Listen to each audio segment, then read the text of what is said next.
আসসালামু আলাইকুম। আমি আবু সাঈদ, এইচএসসি 26 ব্যাচ তুফাইল পেয়ার ডিএমসি রিমার্স গ্রুপের পেইড ব্যাচে আছি। তোমরা যারা এখনও কামব্যাক দেওয়া নাই, দিতে চাইলে তাড়াতাড়ি ভর্তি হয়ে যাও।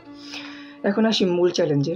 13টি ক্লটিং ফ্যাক্টরের নাম: ফুল পরে টুট করে, ফাইব্রিনোজেন, প্রোথ্রম্বিন, থ্রম্বোপ্লাস্টিন এবং ক্যালসিয়াম আয়ন। এই চারটা হচ্ছে মূল ক্লটিং ফ্যাক্টর।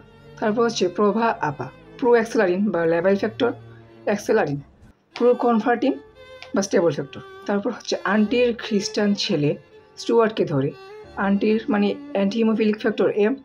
তারপর ক্রিস্টমাস, স্টুয়ার্ট মানে স্টুয়ার্ট, তাই দেখে স্টুয়ার্ট প্যান্টে হাগু করে ফেলে। প্যান্ট মানে প্লাজমা থাম্বোপ্লাস্টিন, হ্যাগম্যান ফ্যাক্টর এবং সর্বশেষ হচ্ছে ফাইব্রিন স্টেবিলাইজিং ফ্যাক্টর। এবং 2, 7, 9, 10 এই চারটা ফ্যাক্টর ভিটামিন কে এর উপস্থিতিতে সংশ্লেষিত হয়।